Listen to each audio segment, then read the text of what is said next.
she, she, sue, shoe, sip, ship, ass, ash, rush, rush,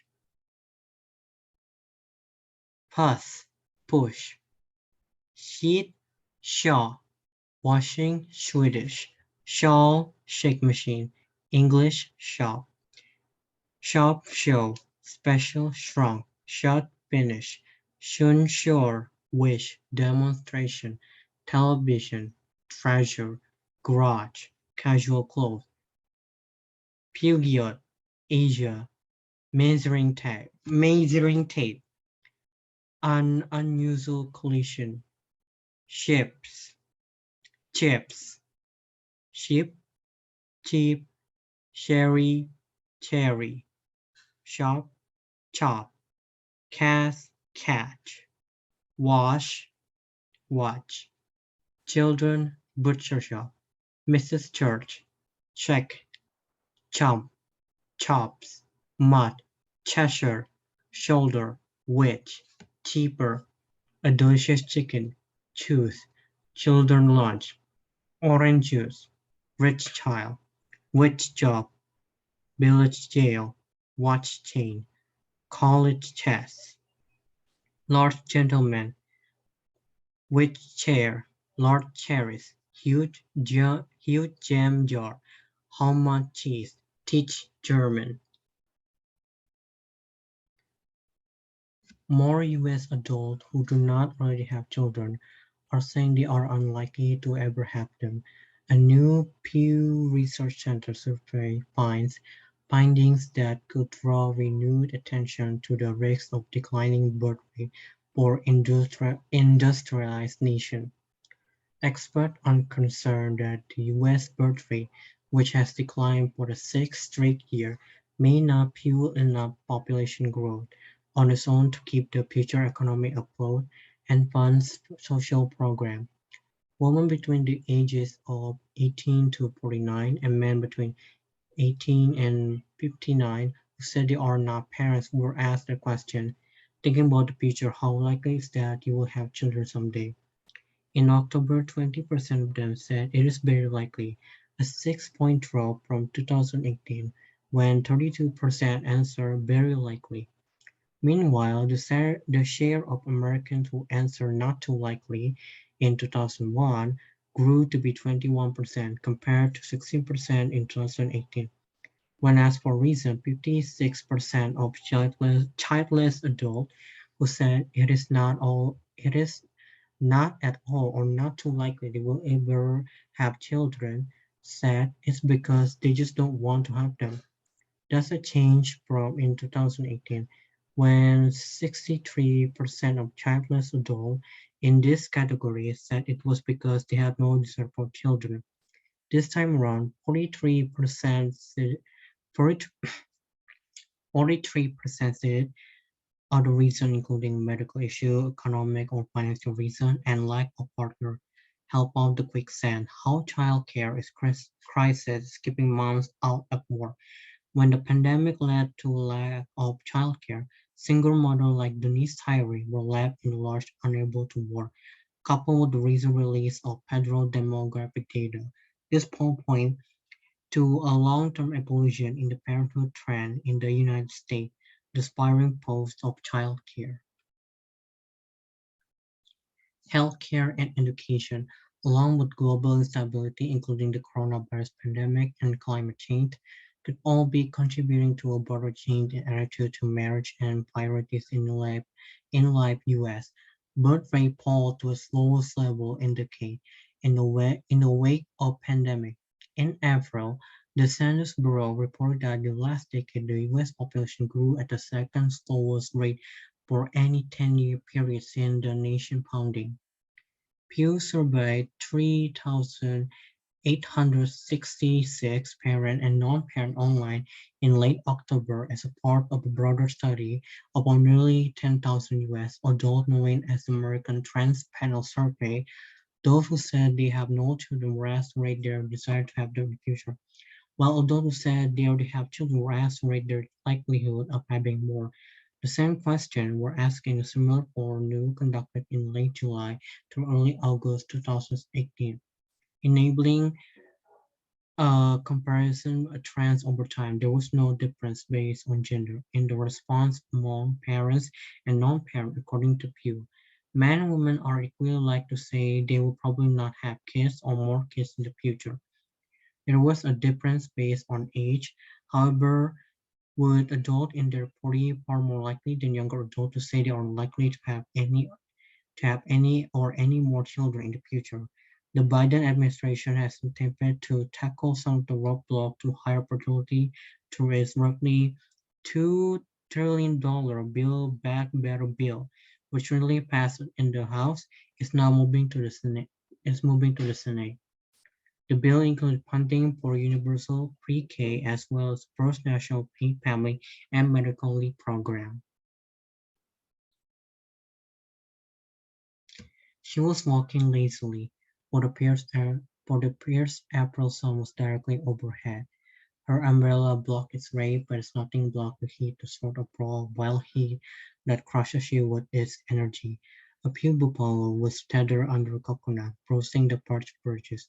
Occasionally a car went past, leaving a thread in the melting pitch like the wake of a ship at sea.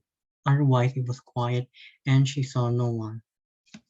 In her long white Sunday dress you might have thinking Jeannie Narine for 14 or 15. In fact, she was 12, a happy, uncomplicated child with a nature as open as the red hibiscus that decorated her black waist-length hair.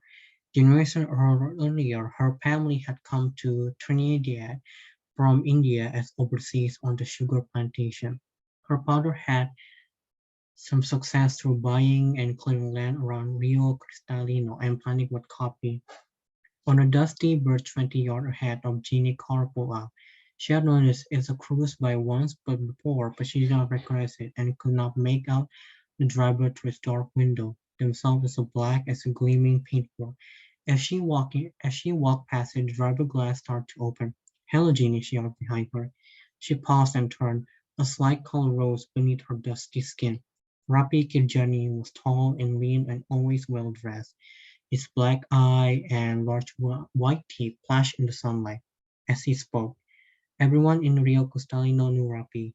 Jeannie often heard her unmarried sister talk ruefully of him, of how if only their father were alive and they still had land, one of them might marry him. And then they will squabble over who might be alive and laughed at Jeannie because she was too simple for any man to want. "How do you know my name, Rapi?" she asked with thrill. "How do you know mine?" "Everybody know your name. You're Mr. Jenny-san, right? And where's you're going, Jeannie?" She hesitated and looked down at the ground again. "To chapel," she said with a faint smile. "But Jeannie, good Hindus go to the temple," his rich cultural voice was gently mocking as he added with a laugh. "Or maybe the temple pundits aren't your taste in color." She blushed more deeply at the reference to Padre Olivier. She did not know how to reply. It was true she liked the young French priest with his funny accent and blue eye, but she had been going to Catholic chapel for months before he arrived. She loved its cheerful hymns and its simple creed of one God, so different from those miserable Hindu gods who squabble with each other like her sister at home. But after that, the vulgarity of Rafi Imam bewildered her because his family were known for their breeding. People always said that Rafi would be a man of honor like his father. Rafi looked suddenly grave. His dark skin seemed even darker. It may be that he regretted his war, probably he saw the confusion in Ginny's white brown eye. In any case, he did not wait for an answer. "Can I offer you a lift to chapel in my 21st birthday present?" he asked, putting his glasses back on. She noticed how thick their prints were. Real gold, she thought, like the big fat watch on his wrist. "It's Mercedes from Papa. Do you like it?" he added nonchalantly. From the shade of her umbrella, Jeannie peered up the small woollen cloud that hung motionless above them. The sun was beating down mercilessly, and there was an urge in the air, an overpowering sense of growth. With a handkerchief, she wiped the sweat from her forehead. Robbie gave a tuck at his collar. "It's air-conditioned, Jeannie, and you won't be late for chapel," he continued, reading her mind. But chapel must be lasting on Robbie's mind when Jeannie, after a moment's hesitation, accepted his offer. For he dropped her instead to a quiet sugar field outside a town, and there, with the Mercedes concealed among the sugarcane, he introduced himself to her. Ginny was an age. Young as she was, she barely understood what was happening to her. The beat of calypso filled her ears, and the sugarcane soothed her as the cold draw from the air conditioner played against her knees. Afterward, clutching the rich flower that had been torn from her hair, she lay among the tall specimen canes and sobbed into brief tropical twilight, turning to starry night. But she told no one, not even Father Olivier. 2 weeks later, the little market town of Rio Cristalino was alive with gossip. Rapi Kirjani had been promised to the hand of Sunita Murpalani, like the Kirjanis. The Murpalanis were an established Indian family, one of the wealthiest in the Caribbean. But while the Kirjanis were diplomats, the Murpalanis were a commercial family. They had made their fortune in retailing before the collapse in oil price and emptied their customer pocket. And now more Morpalani stores were scattered throughout Trinidad and some of the other islands. Prudently, they have diversified to banking and insurance. As a result, their influence was felt at the highest level. It was a benevolent influence, of course, never abused, for people always said the Morpales were a respectable family and well above reproach. They had houses in the ports of Spain, Tobago, and Barbados, as well as England and India, but their main residence was a magnificent, sprawling, colonial-style mansion to the north in Rio Cristalino. The arranged marriage will be a social event of the following year. When Jeannie heard of rapid engagement, the loathing she had conceived for him grew into a sort of numb hatred. She was soon haunted by longing to repay that heartless, arrogant brute. She would give anything to humiliate him, to see that leering conceited grin wave from his face. But outwardly she was unmoved. On weekdays she went to school, and on Sundays she went still or other Olivier after service. "Girl, you sure there's a lot compared to that whitey," her mother would say to her each time she come home from chapel. "He's not a whitey, he's a man of God." "That as might be, child, but don't forget he does be a man first." The months passed, and she did not see Rai again. And then it rained. Although August ain't hardly stopped, it rattled persistently on the galvanized roof till you thought you would go mad with the noise. And if it stopped, the air was as sticky as a treacle and you prayed for it to rain again. Then one day in October, toward the end of wet season, when Jeannie family was celebrating her only but 18th birthday, something happened that she had been dreading for weeks. She was lying in the hammock on the balcony, playing with her 6-year-old nephew Penny. Son of Penny cried out, "Jeannie, why are you so fat?" Throughout the little frame house celebration stopped. On the balcony, curious eyes were turned upon Jeannie, could see what the boy meant. "God have mercy on you, Virginia. What the shape of your belly!" cried Miss Nairn, exploding with indignation and pulling her daughter indoor, away from the prying neighbor ears. Her voice was so loud and hard, and there was a blackness in her eye like the blackness of the skies before thunder. How could she have been so blind? She cursed for it, and harsh questions burst from her lips. "How does you bring such shame upon us, girl? What worthless lie about does you throw yourself upon? What man help you now? No decent man does, to be sure. And what does you blacken your poor name like this at your age? The man has been alive to see you born. Thank the God you didn't have to know this. You sure got some exploit to your precious man of God, child." At last her word was exhausted, and she sat down heavily, her weak heart pounding dangerously, and her chest heaving from the exertion of her outburst.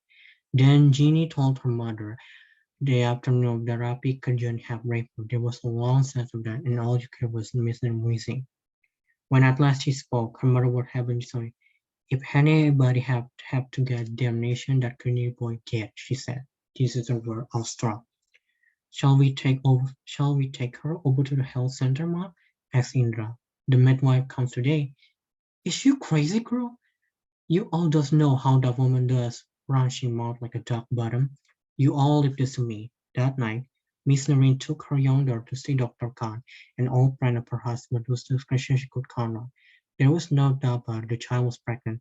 "And what can us do, Dr. Khan?" asked Miss Noreen. "Marry her off, quick as you can," the lean old doctor replied bluntly. Mr. Scott, "Who will take her now, doctor? I does beg you, there's nothing you can do for us." A welcome breeze came through the slat of the surgery window. Outside, you could hear the shrill, persistent sound of cicadas, and while mosquito-crowded scream attracted by the bare ball over the simple deck, Dr. Khan sighed and peered over the frame of his glasses. Then he lowered his voice and spoke wearily, like a man who has the same thing many times.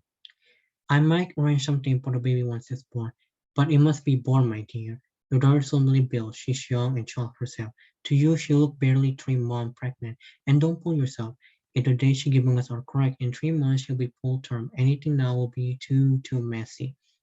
And if it's born, asked Marin faltering, if it's born, what does happen then? No, Ma, I want it anyway. I want to keep it, said Jennifer. Don't be a fool, child. It's my baby, Ma. I want to have it. I want to keep it. And who to look after you and pay for the baby. Even if that Kirjani girl does agree to pay, who does you hope to marry? I'll marry, don't worry. You'll marry, you just be a fool. Who will you marry? Kirjani, ma. I'm going to marry Rapi Kirjani. Dr. Khan gave a chuckle. So your daughter is not such a fool as you think, he said. I told you to marry her off. The Kirjani board a try. What does she have to lose? She's too clever. So Rapi Kurjani was crumbled with a pregnant genie and reminded that Sunday afternoon in the dry season when the canes were ready for harvesting, to the surprise of Noreen, he did not argue at all. He offered at once to marry Genie. It may be that for him, it was a welcome opportunity to escape connubial arrangement for which he had little appetite. Though Sunita would find this indisputably had background, nobody ever pretended that she had looks, or possibly he foresaw awkward police question that might have been difficult to answer once the proof of his desire saw the light of the day. Miss Nairn was staggered. Even Jean was surprised at how resistant he put up. Perhaps, she thought with a bitter smile, it's not really so bad. Whatever his reason, you have to admit, Bradby acted honorably, and so did the jilted Murpani family. If privately they felt defamation keenly, publicly they bear with composure. And people were amazed that remained speaking of the man who had insulted one of their women and broken her heart. Sunita by brother had even invited Rapi to spend a day with them at their seaside villa in Mayaro. And as Rapi had been friend of one of the family, all his life he saw no reason to refuse. The Murpani brother chose to stay for the outing. There was little point, they said, in going at the weekend when the working people littered the beach, and one of their landlubbers for a 20-mile drive from Rio Cristalino. They were in high spirit and joked with Rapi, while their servants sold cold chicken and sat beneath the radar bench seat and packed the ice block with beer and puncheon rum. And then they scanned for the sky for cloud and congratulate themselves.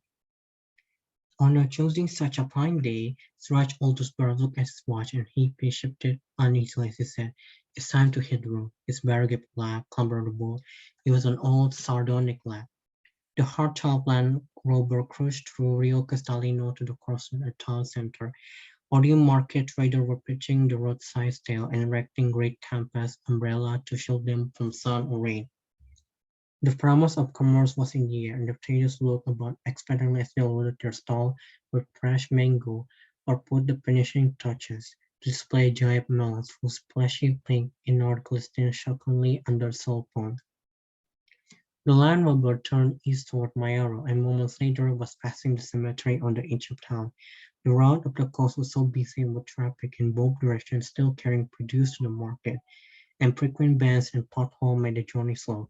At last, on an uphill stretch about 6 miles from Mayaro, the Land Rover was able to pick up speed. Its ripped tires beat on reflector start like rumble, and the early morning sun flashed through the coconut palm. Suddenly, a terrible thing happened. The rear door of the Land Rover swung open, and Rapid Car Journey tumbled out, falling helplessly beneath the wheels of a heavily laden truck. At the inquest, the coroner acknowledged that the nature and extent of Rapi's injuries made it impossible to determine whether he was killed instantly by the fall or subsequently by the truck.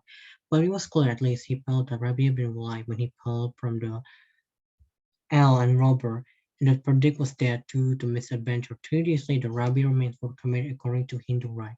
As usual, the crush of people from all over Tunisia, distant relative, old classmate, anyone claiming even the most tenuous connection with the dead man, came to mourn at the riverside fire outside Mayaro. Some of them convinced that they could see in Rapi dead the ends of the gods, and they pointed for the best of gray sky and the unseasonal rain. When the planes defied the rain, a stench of burning flesh filled the air. Apu spoke darkly about the enough more colonies have a compelling motive, and not by chance did they have the opportunity and the means, but mostly they agreed it was a tragic incident. It made little difference that it was a more truck that happened rapidly off. More trucks were everywhere. And then they watched the ash was thrown into the muddy Otoya River, soon to be lost in the warm water to Atlantic. Anyway, so one of them shrug. Who are we asked to ask questions? The police closed their file. The police closed their file in the case report the boy was called, and shook the last of the rain from his umbrella and slapped impatiently at the mosquito. You might have thought the shock of Rapido would have induced Ingenue premature delivery, but the quiet reaper. She attended the inquest and she mourned at the funeral. The expected day came and went. 6 more weeks elapsed for Jeannie. By now 13 gave birth to a son at public maternity hospital in San Fernando. When they saw the baby, the nurse glanced anxiously at each other. Then they took him without letting Jeannie see him. Eventually, they returned with one of the doctor, a big Creole, who assumed he most unruffled beside manner to assure Jeannie that the baby was well. It's true. He's only with Pasty, my dear, he said as nurse placed Jeannie baby in Jeannie's arm. But you see, there'll be the late delivery, and don't forget, you were very young, and you both had a rough time. Wait a day, 3 days, his eyes turned. He'll soon have a healthy color. Ginny looked into her son's blue eye and kissed them. In doing so, a tremendous feeling of tiredness came over her. They were so very blue, so like Puerto Olympia, she sighed. At the end of the world, the waste of all, was the grill doctor so stupid? Surely he knew as well as she did that phallic look could never go.